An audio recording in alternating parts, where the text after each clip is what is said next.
I'm going to show you two videos and then I'm going to come back and talk about them.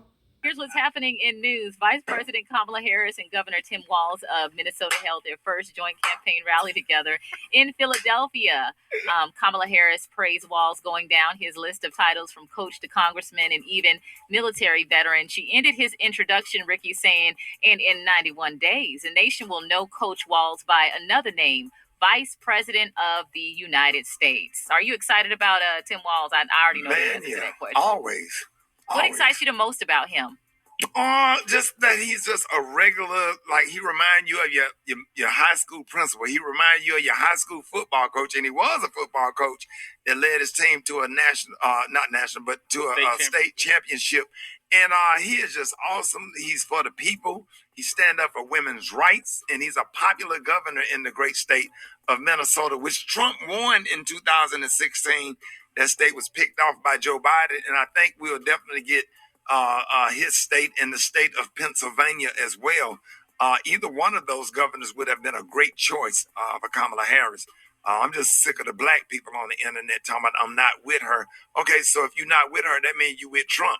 And y'all need to block every last one of their asses on Facebook and on Instagram and social media and stop. Like that's just garbage. Yeah, it's just garbage. Everybody got to find on anything. Can't agree on a damn bucket of chicken. One person want a hot dog. Always complain. Black folks get on my damn nerves, man. Why everybody making all these celebrities making all these videos going off on Kamala Harris and stuff, and then the black men, Kamala Harris didn't prosecute you and treated you bad in court. I got treated bad in court too, but I'm with her because a vote for her. If you sit at home and you don't support her, you are definitely supporting Donald Trump. You can vote for who you want to, but don't be trying to encourage other people and sit up there and put bad stuff. Where's that same energy for Donald Trump? Yeah. Well, you know what I'm saying? I'm just like, don't vote for him. It is what it is. Y'all not even out here doing real research to look at her record. If you do the research or whatever, stop believing everything you read and do real research, you can see what a record is. You can see what she have done. I think you can Google what have Kamala Harris done for the black community, or things that black people benefit from a lot. We need to stand with her. Yes. We need to stand with her. She's great. She will make a great president. And what a blessing to be living in a time where a black woman can become president of the United States of America. In our time, we get a black man and a black woman become president. That's unheard of. Come on, man. Stop it. Messy. Be on the right side of history. Be on the right side of history. It's just the Amber Rose and everybody got all these videos and stuff and talking about Kamala Harris talking out of both sides of her. How would you say something so disrespectful? Even if you felt that way, I wouldn't dare make a video or say nothing like that to the Vice President of the United States of America that's trying to stand up and that's going to possibly pick 2 United States Supreme Court justices or whatever to try to keep the laws in place that Thurgood Marshall and all of the people that have paved the way and try to redo and get back into some of this settled law, women's rights to choose your voting rights, and Brown versus the Board of Education. Do your homework, black people. Hold up. Let me. Migrant, okay, an immigrant, left a receipt in the store. And you know how I got the food stamp remaining balance at the bottom of the receipt, right? $13,500 with a $5,000 cash, Larry. Okay. Migrant, somebody that's not from this country. Now, you are a veteran and you've also served this country, correct? Correct. Now tell these fucking people, okay, after I just said they left the receipt with a $13,000 food stamp balance. Tell these people, as a veteran that served this country, right? Tell them how much food stamps you get in a month. $23. $23. 23, not 2,300. $23. Not 230. How much you getting in food stamps a month? $23 a month. $23 versus a person that's not even from this fucking country versus a person that did not serve this fucking country. $13,000 they said it was on that receipt. $23. And you fighting to get your what? 100. Your 100% from the VA. From the VA. He can't even get it. Fight. America, you should be a fucking ashamed of your Fight for goddamn my self. 100%. You should be ashamed of yourself. See if Kamala gonna fix that. Here this man is a veteran, okay? Fighting for his 100%. He done fought for this country, and he get $23 worth of food stamps every month. And then they done found a damn receipt of a migrant, getting $13,000 a month, Larry. Not every 5 months, not every year. A month. Is it not a slap in the face? Slap me in the face. But that's sad. Fighting for this country ain't even worth it. Nope, it's not. No. You can see in the first video, Rickey Smiley was saying that he's upset with black people because they do not support Kamala, and black men do not support Kamala. As a Christian, I'm upset with him because he does support Kamala, as well as the new, the one that she chose to be her vice president, Tim Walz. The reason that I'm upset with him because on his radio show, he's playing Christian music. He's talking about how he's a Christian. He has always mentioned God and talked about him being a Christian. If that is who you are, if you are a Christian, then how can you support a person that is okay with children taking puberty blockers? How can you be okay with them? Like I said, I'm pro-choice, but I'm pro-choice with education. Letting a woman know that this is what you're doing when you have an abortion. You're actually taking a life, your child's life, because as soon as that egg is fertilized, that is a life. But I also don't understand how you can say that you're championing behind both of these people when they're going out of their way to harm innocent kids. As a Democrat, you speak about Tim Walz being a supporter of women's rights, a supporter of women's health. What about kids' rights and kids' health? That's why I say it's an oxymoron, because you're seeing that how dare the Republican wants to take away a woman's right to have an abortion. But y'all, when y'all give out puberty blockers to kids, you're taking away that child's right to ever say, I want to be a mother or I want to be a father.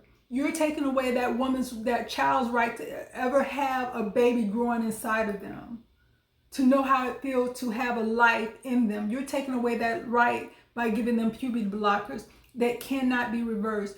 You're supporting someone who wants to tear the family unity of male and female, man and woman, husband and wife. You're supporting people that wants to tear that apart. Not because I'm saying so, because God says so. If you're a Christian, what do the Bible say? Who are you supporting? Are you supporting what God say, what the Bible say, or are you supporting what the world say? Or are you supporting what you feel that's going to benefit you in the end? You say be on the right side of history and you don't understand how black men can feel the way they do about Kamala. She's not a black woman. Her mother is not black and her father is not black. Neither one of them said it was black. She said that, not her mother and not her father. Have a conversation with her father and let him say, I'm a black man. Then that would be a different conversation. But by her saying it, it doesn't make her black. Because if her father is not claiming to be black and her mother is not claiming to be black, she's not black. I don't care how you try to spin it. That would be like me saying Elon Musk is black because he was born in Africa. He was born on a continent, but that don't make him black. And so to say that she's black just because her father was born in Jamaica, a country, that doesn't make him black when he's not even identifying as being black himself. And then when you look at what she's doing to America as a whole, that black man served his country, risked his life for her freedom to be here, to run for vice president, to run for president. He risked his life for that freedom for her, as well as every other American that's born in this country or who came to this country legally. And because of the illegal immigrants, they're getting more than he's getting. He has to fight to get his 100%. He's only getting $23 in food stamps. How is that in America, in this great country of America? It sounds like it's more great for everyone else that's coming in, but it's not great for the people that's already here. But you don't understand that. You don't see that as a problem. You don't see the things that her and the rest of the Democrats are doing. She should have dealt with the issue of the border in the beginning. And then this conversation will not be part of the conversation. And then instead of dealing with what's going on in America, she chose to jump on a plane to go to the continent of Africa to tell black men in Africa that they need to embrace homosexuality when they're their own sovereign countries. How can you dictate what another country should do when it comes to homosexuality? If they do not want that as part of their culture or part of their country or part of how they see unity when it comes to husband, wife, and kids, how dare you hop on the plane and try to dictate to them what they should do? I want to see you go to a Muslim country with that same attitude. I want to see Kamala hop on a plane and go to any one of these Muslim countries and tell them, y'all need to embrace homosexuality. How dare y'all not embrace that? How dare y'all make it illegal for two men to be together or two women to be together? I want to see her hop on a plane and do that. Why is she always trying to tell black men what to do when it comes to their sovereignty, as far as what they want to believe, as far as what they want to do, as far as how they want to live their lives? And that's what you're doing, Rickey, when you sit there and say, how dare black men say what she did or did not do to them? How dare you say, the only thing I agree with you about is look up the information for yourself, because when they look up the information, they will see her track record. They will see who she is and what she has done for black men as well as for black women, trying to lock them up for truancy instead of working with them to try to help them. And now all of a sudden she wants the black vote. What about the Christian vote? There are black Christians who uphold what Jesus say, what the Bible say. You may not be on that track, but there are some Christians that do feel the way the Bible feels, who see the world the way the Bible, who see things the way the Bible say we should see them as a child of God, as Christian. And so you're supporting people. Tim Walz made his state a sanctuary for women who wants to have abortion. He made his state a sanctuary for children to go there and have their genders changed, when that is totally against what God wants. But you're a Christian and you support this. But then you get mad at black people because they don't. You get mad at black men because they want to be the man of their house, because they want to be able to say what should and shouldn't happen to their kids. If a man have a son and he said, no, I don't want my son taking puberty blockers, he shouldn't have to fight against that. That shouldn't even be a conversation, especially dealing with kids who change their minds all the time. I grew up as a tomboy. If I was growing, and I was born in 69, so my childhood, my adolescence was in the 70s. I was a tomboy, and there was a very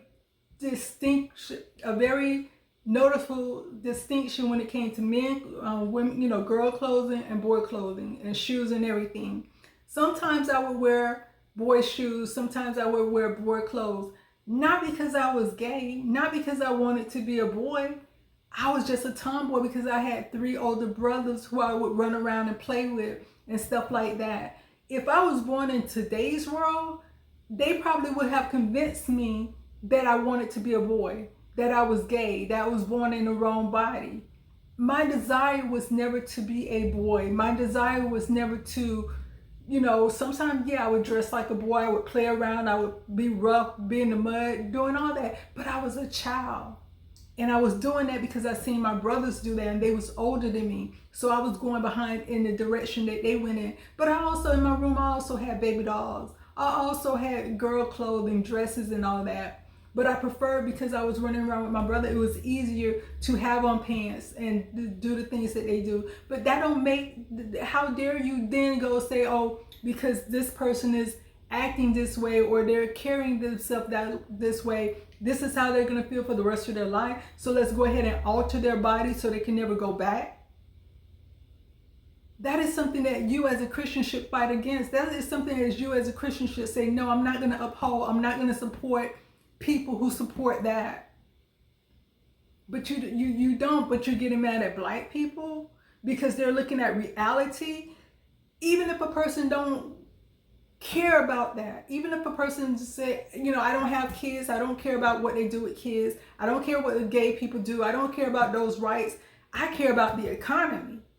That's what really matters to me. Why am I not getting the cost of living raise? Because I'm getting Social Security, but I'm not getting the cost of living raise. They keep saying Social Security is going away. They keep saying we can't afford to give people who get Social Security, disability, or SSI, we can't afford to give you a raise because the government have no money. But you got money to give to immigrants who's coming into this country 100% illegally, but they can find money for that. And she still haven't said when or if she will ever close the border. So therefore, that is something that's going to be happening every year. Money is going to be going to these people who's already here, as well as the ones that's going to be coming across the border if she becomes president. So when people want to live in the real world and say, okay, the food prices are going up, everything is going up, but my income is going down. My income is not enough to meet where prices are going. This is a conversation that needs to be had by both parties, Democrat as well as Republican. And when you try to sweep that under the rug and try to make black people feel guilty or bad because they can't afford the basic necessities of life because money is going everywhere else but in their pockets. I have worked in the insurance industry where people call in or fill out an application to get health insurance. I was working for a company that dealt with immigrants coming over, getting insurance, compared to just regular people calling in trying to get insurance coverage. One time I seen an application, and this was like my first time working for the company, my first time seeing this. Every person was 5 people on the application, mother, father, and kids, 3 kids. And all of them had the same birth date. All of them had the same Social Security number. So I'm like, well, this must be some type of mistake. So I had to go to my supervisor to see what was going on because I was getting ready to reject the application. And my supervisor was like, no, they're illegal immigrants, but they're going to get insurance coverage. And so what they do is, what they was doing back then is the date of birth was based on when they came into the country. So that's why all of them had the same date of birth, and the same year, because I'm like, these people cannot just now been born, but they had the same date of birth based on when they came in the country and what year they came in the country. Social Security number was a genetic Social Security number they gave because when you file for insurance or any type of government assistance or whatever the program is, you need a Social Security number. Because they're illegal, they did not have a Social Security number. So they would have these Social Security numbers that they can use to just trigger the system so the system could know what was going on. Because if you have all these date of birth the same, a normal system is not going to accept it, but they had it set up that way so they could accept it. The thing that hurt me when I was doing that job and what frustrated me, I would have people call in and then you look at their income and they're trying to get a low-cost insurance. You look at their income based on how many people are in their household and their income, and then it's like you have to reject them because they make $1 too much or they make $2 too much. Because there's a cutoff. If you're a single person, you can only make X amount of money to be able to qualify for the insurance. So these people are struggling, and $1 or $2, that's not enough to do anything with, but there's like, no, you can't get the insurance, and if you want insurance, you got to pay out of your pocket. But then these people coming up with illegal, they getting everything. And that was back then when I was doing that job. That was years ago. So now it's even worse. Now it's getting worse. And I don't think that's fair for American citizen. And that hurts because I have to tell them, no, you can't get it when they're calling back. Why I don't qualify? Your income is $1 or $2 too much. I'm sorry. There's nothing I can do about it. And so that's where my frustration come in. And my frustration also come in when there's elderly people who's retired and the only income they have is Social Security. Sometimes it's a 2-household Social Security, the husband and wife, they're getting benefits. It's their money. It's their, because they paid the whole time they was working, they was paying Social Security. But then if the husband died or the wife died, now it's one income and they no longer have the money they need to continue to, pay their bills, because it's only one income now. Whoever was getting the bigger check, that's the check that's going to stay. The smaller check is going to get taken away. Even though it's the wife money or the husband money, it's still going to get taken away, and they're just going to be left with one check. They're having a hard time getting medication because they have to, out of that Social Security check, they also have to pay for Medicare Part D. And that was one of the jobs I had, working with Medicare Part D. So they have to pay for Medicare Part D in order to be able to get medical coverage, to get their medication. Sometimes medication is just so cheap, you almost get it basically for free. But then you have some medication that is so very expensive that these people cannot afford it. I've seen people juggling credit cards to be able to pay for their medication. They will max out one credit card, get another credit card because it's zero interest, zero this, and they transfer that over to kind of give them a little more headroom to be able to get medication. Cost of living going up, but the cost of the benefits, Social Security benefits, not going up. They were supposed to be getting raises where it's supposed to stay consistent with the cost of living, but that stopped. But you're taking money away from American citizens to give to immigrants. I have nothing against immigrants coming into this country when they're doing it legally. But when you're watching your people suffer when you can't help them, to me, that's not even being humane. I know I can help my people in my country. I know I can help the homeless. I know I can help the people that's have mental issues. I know I can help the people who's struggling to pay their bills, but I don't. I tell them I don't have the money, but then I turn around, open my borders. Whoever wants to come over, come, and I'm going to give you all this money that they're paying in taxes. I'm going to give it to you. I'm going to make sure you're okay. I'm going to make sure you're taken care of. I'm going to make sure you eat. I'm going to make sure if I don't care how many kids you have, I'm going to make sure everybody is okay. But forget about the ones that was here first. Forget about the ones who was born here. Forget about the ones who suffered and worked their hands to the bones for this country. Forget about them. That's the attitude I see when I look at Kamala, because she never dealt with the border issue. She wants to deal with everybody else's issue except the issues that she needs to be dealing with. And I want to say this about reparation. I've seen a video where it was a white person speaking, and they were saying they don't understand why black people should be getting should get reparation, and where would the money come from. The reason that black people should get reparation is because of this. One, they was brought to this country illegally and made to work with no pay, generation after generations after generation. When Abraham Lincoln finally freed the slaves, they was made a promise that for every person that was a slave, they was going to get 40 acres and a mule. Some people got that, but as soon as Abraham Lincoln was assassinated, they came and took that back from them. So the descendants of these slaves got nothing for being slaves all those years. The slaves did not get any reparation for being slaves, and the descendants did not get anything.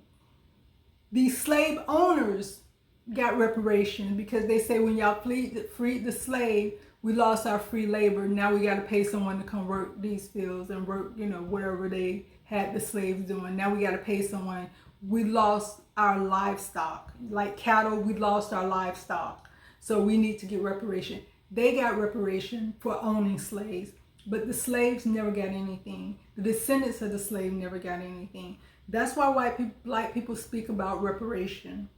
It's not about making white people feel guilty or anything like that. It's about getting just due for what was done to our ancestors. That's what reparation, that's why black people, we want reparation for that reason. And then the second thing, when you say where's the money coming from, they have money to send to Ukraine. They have money to send to Palestine. They have money to take care of all these immigrants that's coming into the country.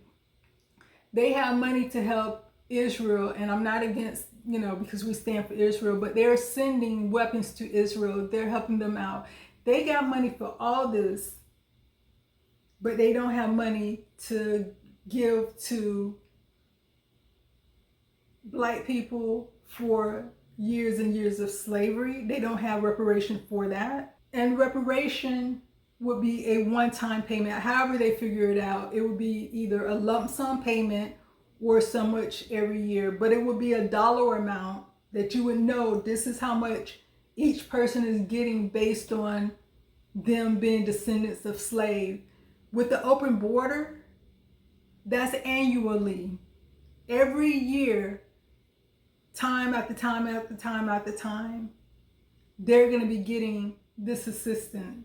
They're going to be getting money. And like I said, Kamala still have yet talked about when she's closing the border. So when as a Christian, when I look at justice, I look at all that. I'm not just looking at black justice. I'm looking at black justice, but I'm also looking at American justice, because like I said, we live in this country together. If the United States fail, we all fail. If the United States succeed, we all succeed. So all this black, white, and all that, that should go out the door. What's right, what's just, that is what needs to be talked about. That is what needs to be dealt with. And that's the issue at hand that we will need to look at. So for Rickey Smiley to say, how dare black people?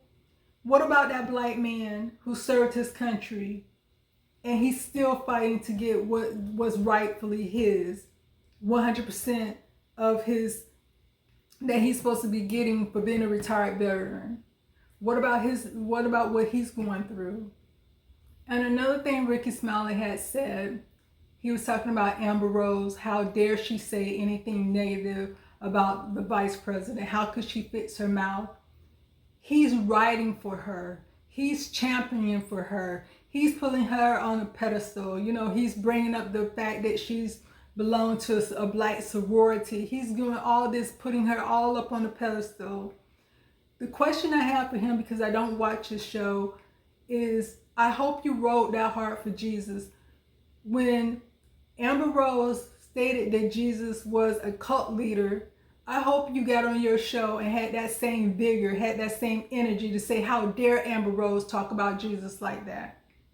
I hope you had that same energy that you're putting towards a woman, a mere mortal woman that cannot save this world, and she showed that she can't even help it stop bleeding because she won't close the border.